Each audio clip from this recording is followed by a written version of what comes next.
तो दोस्तों इस वीडियो में आज जो है हम बिजी अकाउंटिंग सॉफ्टवेयर में रिसिप्ट वॉचर बनाएंगे कि हम जो है रिसिप्ट वॉचर क्यों बनाते हैं और कैसे बनाते हैं। तो इसमें आपको जो है ये कंप्लीट आज मैं गाइड करूंगा। Welcome friends, my name is Imran और आप देख रहे हैं आईबी टेक फॉरम। तो फ्रेंड्स आज हमारी बिजी अकाउंटिंग सॉफ्टवेयर की क्लास नंबर 36 है।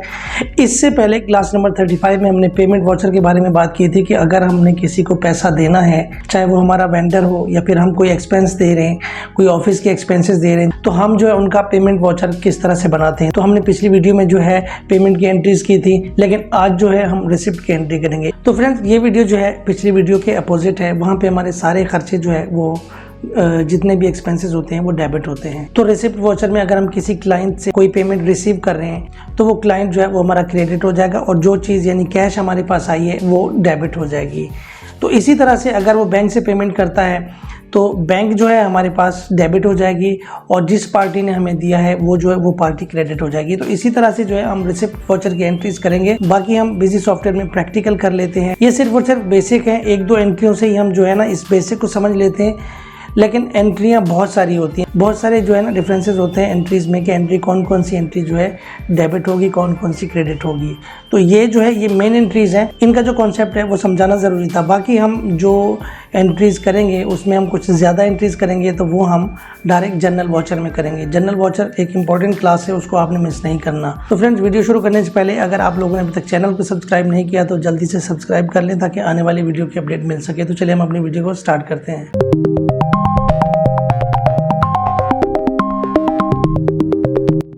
तो फ्रेंड्स मैं अपने पीसी पर आ चुका हूँ। सबसे पहले मैं क्या करता हूँ, बिजी अकाउंटिंग सॉफ्टवेयर को ओपन कर लेता हूँ।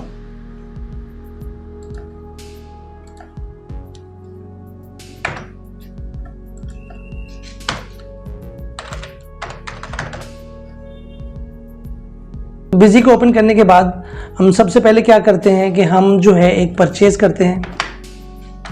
11 तारीख को हमने किसी भी वेंडर से हमने जो है कोई माल ख़रीदा। मैं यहाँ पे क्या करता हूँ, मैं यहाँ पे कोई वॉच ख़रीदता हूँ। यहाँ पे मैं मिसाल के तौर पे सेल करने के लिए, मेरा वॉच का बिज़नेस है और मैं उसको सेल करने के लिए जो है मैं 100 क्वांटिटी जो है FD इलेक्ट्रॉनिक्स से परचेज़ कर लेता हूँ। तो यहाँ पे एक वॉच की जो प्राइस है वो है 35,000 फॉर एग्जांपल। तो यहाँ पे मैं क्या करता हूँ, इसको जो है GST में परचेज करता हूँ और 17% GST, तो यानी 40,95,000 जो है ये पेमेंट हमने FD इलेक्ट्रॉनिक्स को देनी है। तो यहाँ पे मैं इसको जो है सेव कर लेता हूँ। सेव करने के बाद तो फ्रेंड्स एक चीज़ जो है, एक कॉन्सेप्ट है वो मैं आपको क्लियर कर दूँ। हम काम कर रहे हैं रिसिप्ट वॉचर के ऊपर। हमने पेमेंट वॉचर क्यों बनाया, तो इसका कॉन्सेप्ट ये है कि हम जो चीज़ हम किसी से परचेज़ कर रहे हैं उसको जो है वो हमने पैसे तो देने हैं, लेकिन क्या हमारी कंपनी के अकाउंट में इतने पैसे हैं कि हम उसको दे सकें। ये है रिसिप्ट वॉचर का कॉन्सेप्ट। जब भी हम कोई सेल करते हैं तो जब पार्टी से वो पेमेंट हमारे पास रिसीव हो जाती है तो हम क्या करते हैं, हम अपना एक रिसिप्ट वॉचर बनाते हैं। जब हम रिसिप्ट वॉचर बनाते हैं तो हमारी कंपनी के अकाउंट में जो है पैसे आ जाते हैं। अब जब हमने किसी को पेमेंट देनी है, हमारे अकाउंट में पैसे होंगे तो पेमेंट वॉचर इशू होगा, अदरवाइज वो जो है उसको नेगेटिव में शो कर देगा उस बैलेंस को, और ये हमारी अकाउंटिंग के लिए ठीक नहीं है। जब भी कोई पेमेंट नेगेटिव में चली जाए तो इसका मतलब ये है या तो हमारी एंट्री गलत है या फिर हमारा हिसाब किताब जो है, हमारी जो सेल्स है, हमारी जो कंपनी है वो नुकसान में जा रही है। तो ये बहुत इंपॉर्टेंट चीज़ है कि हम अगर किसी को पैसे देंगे तो हमारे पास पैसे होने चाहिए, यानी जब ख़जाना खाली होगा तो फिर हम पैसे जो है किस तरह से दे सकते हैं। तो अब हम बनाएंगे रिसिप्ट वॉचर। उससे पहले हम क्या करते हैं, जो हमने वॉचेस ख़रीदी हैं वो हम सेल करते हैं। सेल उतनी करते हैं कि हमें उससे कुछ ना कुछ जो है प्रॉफिट हो सके, ताकि बाद में जब हम वेंडर को पैसे दें तो हमारे पास कुछ ना कुछ बचें। तो सबसे पहले मैं क्या करता हूँ, एक सेल भी कर लेता हूँ फटाफट। 12 तारीख को हमने जो है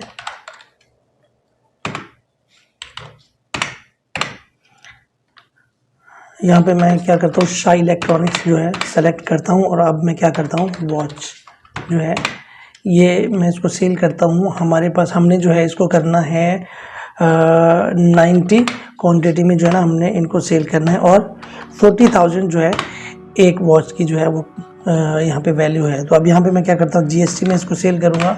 सेल करने के बाद हम जो है ये हमारे पास जो है यानी हमने 40 lakhs की जो है वो परचेजिंग की थी, अब 42 lakhs की जो है हम सेल कर रहे हैं। तो यहाँ पे मैं इसको सेव करता हूँ, वाचर को सेव करने के बाद अब हमारा जो काम है वो रिसिप्ट के ऊपर है। अब हमारे पास पैसे आ गए। मैं एक आपको प्रैक्टिकल करके दिखाता हूँ। हमारे पास जो है पैसे नहीं है कंपनी में, अभी जो हमने सेल किया हमारे पास पैसे नहीं आए। पेमेंट वाउचर जब हम बनाते हैं किसी वेंडर को पैसे देने के लिए तो हमें यहाँ पे क्या मैसेज मिलता है, तो चलिए देखें।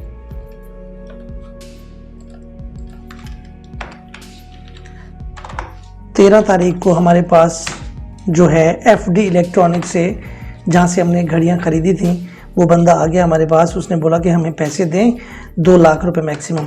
तो अब हम क्या करते हैं, अगर उसको हम 2 लाख रुपए देते हैं तो यहाँ पे जो है, अब अगर मैं इसको सेव करता हूँ तो हमारे पास ये मैसेज आएगा, cash balance is going to negative 2 lakhs, would you like to continue. तो हम इसको कंटिन्यू नहीं कर सकते। इससे पहले हम क्या करेंगे, हम अपनी कंपनी का बैलेंस चेक करेंगे, हम अपनी कंपनी में पैसे चेक करेंगे, क्या हमारे पास इतने पैसे हैं।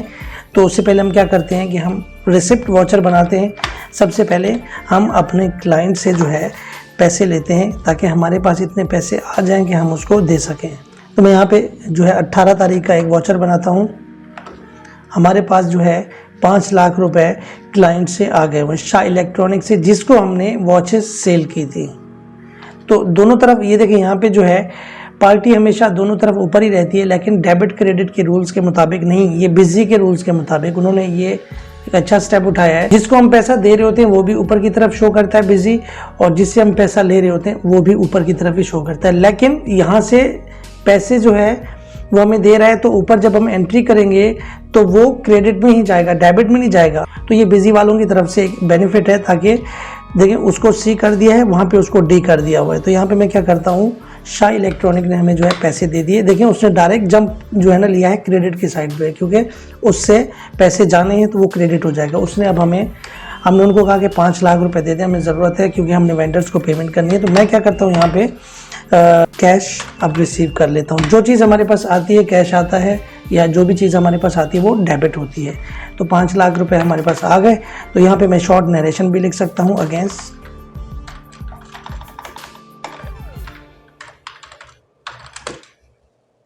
सेल। अब आप वाउचर नंबर भी कोई लिख सकते हैं, ठीक है। तो यहाँ पे जो है अगर मैं इसको सेव कर दूंगा तो अब अगर मैं जाके पेमेंट वाउचर बनाऊंगा तो हमें उस तरह का जो है, अब हमारे पास वेंडर भी आ गया साथ साथ। अब 20 तारीख को वेंडर ने कहा कि यार हमें जो है किसी भी सूरत में 2 लाख रुपए तो दें। तो मैं यहाँ पे क्या करता हूँ, FD इलेक्ट्रॉनिक जो है इसको पैसे दे देता हूँ 2 लाख रुपए। यहाँ पे अब हमारे पास से क्या जा रहा है, कैश जा रहा है। तो मैं इसको 2 लाख रुपए दूंगा। तो अब हमारे पास ऐसा कोई जो है मैसेज रिसीव नहीं होगा कि आपका बैलेंस नेगेटिव में चला जाएगा, क्योंकि हमारी कंपनी में पैसे पड़े हुए हैं, पैसे आ गए हुए हैं, 5 लाख रुपए हमारे पास आ गए हुए हैं। तो हम उसको जो है इसमें से 2 लाख दे सकते हैं। तो मैं यहाँ पे अगर इसको सेव करूँ तो कोई पॉपअप नहीं आया, कोई मैसेज नहीं आया। तो इसी तरीके से हम रिसिप्ट वाउचर के ऊपर काम कर रहे थे, एक एंट्री और भी कर लेते हैं। इसी तरीके से हमारे पास जो है 25 तारीख को जो है एक और पेमेंट आ गई FD इलेक्ट्रॉनिक से।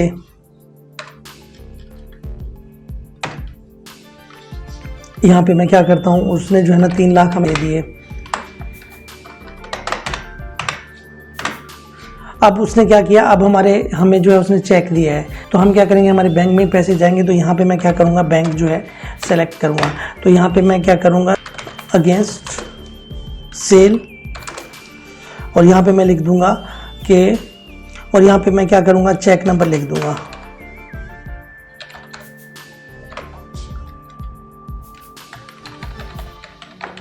कोई भी आपका चेक नंबर हो। तो यहाँ पे इसी तरीके से उसने जो हमें चेक दिया, हमने जाके बैंक में डिपॉजिट करा दिया। तो जब हमारे पास कैश रिसीव होगा तो वो हम कैश की एंट्री करेंगे, डेबिट में हमारा कैश आएगा। जब वो या तो ऑनलाइन ट्रांसफर करेगा या फिर हमें जो है वो चेक देगा तो वो हम बैंक की एंट्री करेंगे। तो यहाँ पे मैं इसको सेव करता हूँ। अब हमने जो है पेमेंट वाउचर में जाके, हमारे पास क्योंकि पैसे पड़े हुए, बिल भी देने हमने, और हमने जो है ऑफिस का रेंट भी देना है, सैलरीज भी देनी है। मैं क्या करता हूँ कि एक 30 तारीख को जो है हमने क्या करना है, ऑफिस रेंट देना है और पेमेंट में। तो यहाँ पे मैं लिखता हूँ ऑफिस रेंट। ऑफिस रेंट हमने देना है मिसाल के तौर पे 50,000 और यहाँ पे जो है हम कैश की एंट्री ही करेंगे। तो यहाँ पे पेड ऑफिस रेंट, ये एक शॉर्ट नरेशन होती है, अदरवाइज कोई बहुत ज़्यादा डिटेल है तो वो आप यहाँ पे जो है इसको टाइप कर सकते हैं। ठीक है, तो हमने ऑफिस रेंट जो है पे कर दिया हुआ है 50,000 का, क्योंकि हमारे पास पैसे पड़े हुए तो ये पे हो जाएगा। इसी तरीके से हम एक और जो है एंट्री करते हैं, 30 तारीख की ही एंट्री करते हैं। हमने ऑफिस इक्विपमेंट खरीदी 40,000 की, तो अब हमने उसके जो है पैसे दे रहे हैं, कैश दे रहा हूँ। तो यहाँ पे 40,000 की एंट्री कर लूँगा। यहाँ पे paid for purchasing office equipment, हमने जो है इसको क्लोज कर देना है और अब हमने यहाँ पे इसको सेव कर देना है। तो फ्रेंड्स यहाँ पे जो है हमारा रिसिप्ट वाउचर, पेमेंट वाउचर जो है वो खत्म हो गया हुआ है। अब हम डिफरेंट एंट्रीज के बारे में समझेंगे और थोड़ा सा जो है हमने जर्नल एंट्रीज के कॉन्सेप्ट को समझना है। कुछ ऐसी एंट्रियां करनी है जिनके ऊपर हमने डेली बेसिस पे काम करना होता है। ये एक हमारी ऑफिस की रूटीन होती है जो सब पेटी कैश में आता है। जब एक अकाउंट में बंदा पेटी कैश के ऊपर बैठा होता है तो वो सारी एंट्रियां डेली बेसिस पे ये करता रहता है। अगर एक बड़ी कंपनी है जिसका रेगुलर बेसिस पे एक्सपेंस बहुत ज्यादा जा रहा है या उसके पास ज्यादा पैसे आ रहे हैं, रिसिप्ट वाउचर भी साथ साथ बन रहे हैं। देखिए ये जरूरी नहीं है कि हर पेमेंट वाउचर जो है बनाने के लिए सबसे पहले आप रिसिप्ट में एंट्री करें, नहीं। जब कंपनी में पैसे ऑलरेडी पड़े हुए हैं तो आप 50 जो है 20-20 हज़ार 30-30 हज़ार के जो है वो पेमेंट वाउचर बना सकते हैं, आप लोगों को पैसे दे सकते हैं। जब आपकी कंपनी में पैसा खत्म हो जाता है तो साफ जाहिर है आप किसी को पेमेंट नहीं दे सकते, तो ऑटोमेटिकली वो नेगेटिव में घूमना शुरू हो जाएगा। तो यहाँ पे हमारी एंट्रीज खराब हो जाती है। तो इंशाल्लाह हम जो है मिलते हैं नेक्स्ट वीडियो में, जहाँ पे हम जनरल वाउचर्स जो है वो पास करेंगे, जनरल एंट्रीज के ऊपर काम करेंगे। तो वो हमारी क्लास नंबर 37 होगी। तो इमरान को इजाज़त दीजिए, अल्लाह हाफिज़।